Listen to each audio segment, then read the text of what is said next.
Organic farming is steadily increasing. That's good. Pour parler d'agriculture et d'Europe à la jeunesse. Der Klimawandel erfasst immer weitere Teile der Welt. Farmers help us bring nature back and preserve biodiversity. Ceux qui sont dans le rouge s'en sortent quand ils font plus vert. La qualité dans ce pays, elle doit être là pour tous.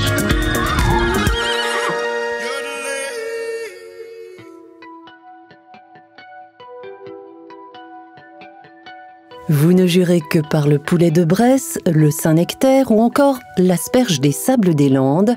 Sachez que ces produits du terroir bénéficient d'une reconnaissance spéciale au sein de l'Union européenne, l'indication géographique protégée, IGP, pour les intimes. À quoi servent les IGP? Sur quels critères sont-elles décernées? Comment les faire respecter? On en parle dans ce 17e épisode de Nourrir l'Europe. João Onofre dirige l'unité en charge des indications géographiques au sein de la DG Agri de la Commission européenne et il est avec nous dans ce podcast. Bonjour João Onofre. Bonjour Anne, merci beaucoup de m'avoir invité. João, pour commencer, une indication géographique protégée, c'est quoi? Les indications géographiques protégées sont les joyaux de la couronne de l'agriculture européenne. Ils représentent les produits de haute qualité liés à une réputation, à une tradition de certaines régions. Elles portent des garanties pour les producteurs qui peuvent ainsi obtenir des meilleurs prix et valorisation de marché, ainsi qu'aux consommateurs que quand ils voient le logo, ils sont garantis que les produits respectent les spécifications demandées. Les spécifications des indications géographiques sont très variables, sont établies au niveau de chaque indication géographique, mais la spécification cruciale est en effet le lien entre certaines pratiques agricoles ou agro-industrielles et le territoire. Pour bien comprendre les tenants et aboutissants des IGP, on s'est intéressé à des exemples concrets, à commencer par le vinaigre balsamique de Modène. Nous avons mis le cap sur la région d'Émilie-Romagne pour y rencontrer Mariangela Grosoli, présidente de l'association des producteurs de ce joyau italien. Nous sommes ici dans mon entreprise. C'est une entreprise familiale qui a écrit une partie de l'histoire du vinaigre balsamique. Au début des années 70, mon père a été l'un des 4 entrepreneurs qui ont créé le marché du vinaigre balsamique tel que nous le connaissons aujourd'hui. C'est donc une entreprise spécialisée dans la production de vinaigre balsamique de Modène, qui est une indication géographique protégée. Le vinaigre balsamique de Modène, en tant qu'IGP, ne contient que 2 ingrédients, du vinaigre de vin et du mou de raisin concentré, donc du jus de raisin qui a été réduit par la chaleur. Et donc, en utilisant ces 2 ingrédients qui n'ont pas de caractéristiques fixes, mais qui peuvent avoir tellement de caractéristiques différentes, nous obtenons de nombreux types de vinaigre balsamique différents. Et c'est la force du produit, car il est très polyvalent. Et il a 1000 usages différents en cuisine. Le vinaigre balsamique est devenu un incontournable de la cuisine européenne. Mais la rançon de ce succès, c'est que d'autres pays ont lancé leur propre production pour répondre à la demande. Selon eux, un produit à base de vinaigre de vin et de mou de raisin, c'est d'emblée du vinaigre balsamique. Ils disent que cette règle est conforme aux règles nationales et au droit européen en ce qui concerne les vinaigres. Car dans le marché unique, nous avons des règles pour les produits. Et il y a bien sûr des règles qui régissent la production et la commercialisation des vinaigres. Il y a 3 ans, la Cour de justice de l'Union européenne a statué que le terme aceto balsamico n'était pas protégé par le droit de l'UE sur le marché unique. C'est uniquement la spécification de Modène qui donne aux Italiens un avantage sur le marché. Une décision qui a laissé un goût amer chez les producteurs italiens. Ils somment leur gouvernement de monter au créneau. C'est un produit très demandé. 92% du vinaigre balsamique de Modène est exporté. C'est la première exportation de toutes nos indications géographiques protégées. Nous savons qu'en dehors de l'Europe, nous avons une protection limitée, au-delà de quelques accords commerciaux bilatéraux. João Onofre, pouvez-vous partager vos réflexions au sein de la DG Agri sur la façon de faire respecter les IGP sur le marché unique? La crédibilité d'un système de logo est fondamentale. Et c'est pour ça que les contrôles sont un souci principal pour la garantie du système. C'est important que les consommateurs, quand ils achètent un produit qui a un logo dans un supermarché, le produit qui a derrière le logo représente ce qu'ils attendent. Et pour ça, les premiers intéressés sont les organisations de producteurs qui doivent eux-mêmes être très vigilantes. En deuxième lieu, les autorités nationales et la Commission européenne, finalement, en mettant en valeur toutes les possibilités de communication et de coopération entre États membres pour s'assurer que le régime fonctionne de la même manière dans tous les États membres. On parle aussi aujourd'hui des IGP parce que la Commission européenne propose une nouvelle législation en la matière.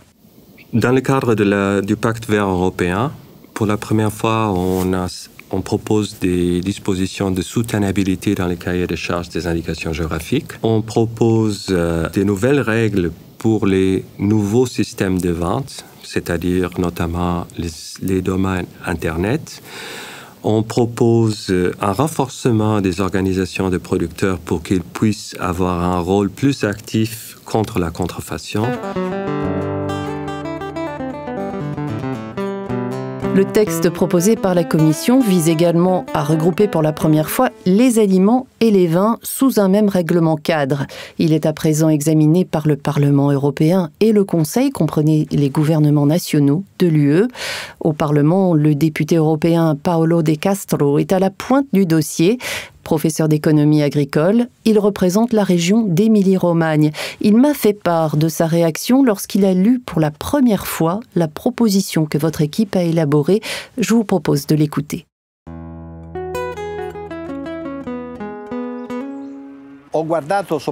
J'ai remarqué avant tout les aspects positifs, par exemple concernant la simplification et la protection des indications géographiques sur le marché numérique, dans le commerce en ligne.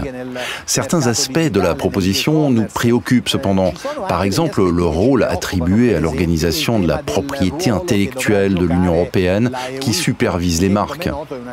Il s'agit d'une approche culturelle complètement différente des indications géographiques qui lient un produit à un territoire et non à une marque.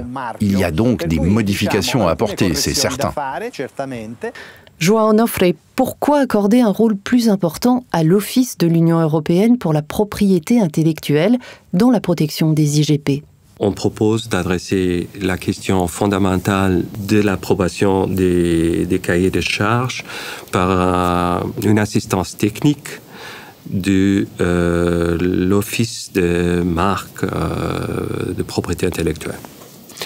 Ceci permet d'adresser un souci fondamental reconnu par la Commission, que sont les longs délais d'enregistrement des indications géographiques, et permet de réduire les temps d'enregistrement. D'autre part, on travaille aussi, dans le cadre de notre proposition, dans la simplification des procédures. Il est important de noter à ce titre que la responsabilité politique de l'enregistrement reste et restera toujours dans les mains de la Commission européenne. Les débats s'annoncent houleux sur ce point, mais Paolo De Castro nous a aussi expliqué pourquoi, malgré tout, il soutient fermement le travail de la Commission pour mettre à jour le système d'IGP. Je dirais que c'est une belle opportunité, enfin, d'avoir un règlement cadre qui couvre toutes les indications géographiques, tant pour les vins que pour les aliments, d'autant plus qu'elles représentent désormais un secteur particulièrement important. Nous ne parlons plus de quelques curiosités culturelles de quelques États membres de l'UE. Il s'agit d'un actif stratégique qui représente 80 milliards d'euros de chiffre d'affaires dans l'Union européenne. Il nous fallait donc un règlement cadre et c'est une opportunité réelle d'aller de l'avant. Et dans la mesure où de nombreuses IGP restent très locales, les eurodéputés pourraient chercher à obtenir une restitution de leur supervision à des entités nationales. Objectif, simplifier les procédures et gagner en efficacité. Ainsi, en tant que Parlement, nous ferons des propositions pour simplifier ce processus en créant un système à double voie. La grande majorité des quelques 8000 indications géographiques en Europe sont à petite échelle avec des marchés locaux limités. Cela simplifierait énormément le système. Prenons un exemple, les lentilles Castelluccio d'Ombrie, un produit remarquable, mais qui n'est que très peu distribué au-delà de la région elle-même. Il est absurde de comparer ce produit à, disons, du Grana Padano ou du Comté qui valent des milliards d'euros et sont vendus partout dans le monde. João Onofre, je rappelle que vous dirigez l'unité en charge des indications géographiques à la DG Agri de la Commission européenne. Que dites-vous de la proposition de Paulo de Castro? Je comprends tout à fait le souci qui est derrière cette idée de créer un système double, étant donné qu'il y a des indications géographiques qui ont une portée européenne, voire mondiale, une importance économique, et d'autres indications géographiques qui ont une portée tout à fait locale et une production assez limitée. La difficulté derrière, c'est que ça risque de causer plus de problèmes que de solutions, étant donné que ça impliquerait la création de deux systèmes parallèles et des règles très particulières par rapport à la protection dans l'espace européen. Il est important de nous assurer que dans le cadre du marché unique, toutes les des indications géographiques doivent avoir le même niveau de protection.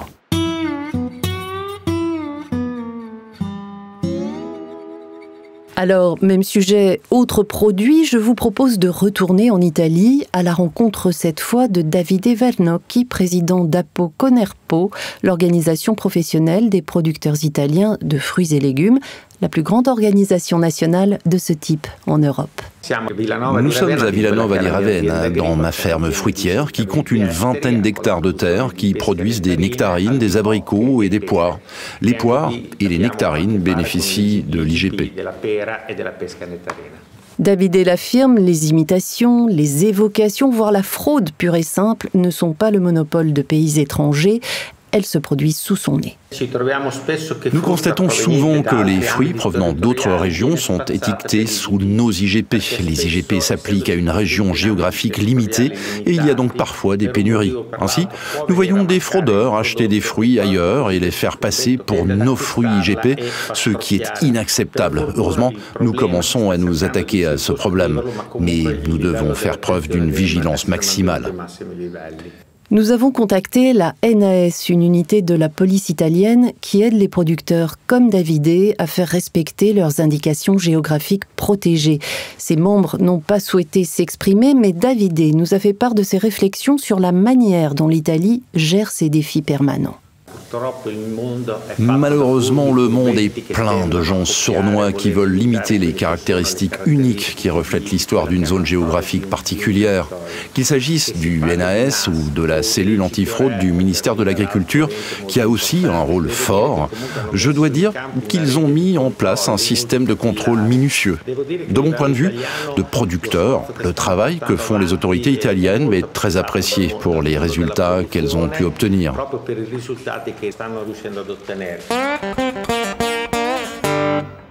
João Onofre, on a évoqué la protection des indications géographiques à l'échelle nationale et du marché unique. De quels moyens dispose l'Europe pour les faire respecter sur le marché mondial? Depuis plus de 20 ans, la protection des IG, c'est notre priorité numéro 1 lors des accords internationaux en matière de commerce agricole. Nous avons eu beaucoup de succès en ayant des chapitres de protection effectifs des indications géographiques dans les accords importants. Je pense notamment à l'accord avec la Chine, avec le Japon, avec les pays d'Amérique latine, avec les pays africains, qui ont des clauses de protection mutuelle des indications géographiques. Ce qui est clair, c'est que le boulot n'est pas encore fini. Il y a encore des zones du monde où il est important d'assurer une meilleure protection de nos indications géographiques, mais restez assurés que c'est notre, et ça restera notre priorité numéro 1 en matière d'accords commerciaux. João Onofre, merci d'avoir été avec nous. Merci beaucoup, Anne, c'était un plaisir. Alors la prochaine fois que vous déposerez dans votre caddie un produit étiqueté du macaron étoilé jaune et bleu des IGP, soyez fiers, vous aurez contribué à la préservation du patrimoine gastronomique unique de l'Union européenne. Ainsi s'achève ce 17e numéro de Nourrir l'Europe. Je vous donne rendez-vous à l'automne pour une nouvelle saison de ce podcast. D'ici là, je vous souhaite un bel été. Organic farming is steadily increasing. That's good. Pour parler d'agriculture et d'Europe à la jeunesse. Der Klimawandel erfasst immer weitere Teile der Welt. Farmers help us bring nature back and preserve biodiversity. Ceux qui sont dans le rouge s'en sortent quand ils font plus vert. La qualité dans ce pays, elle doit être là pour tous.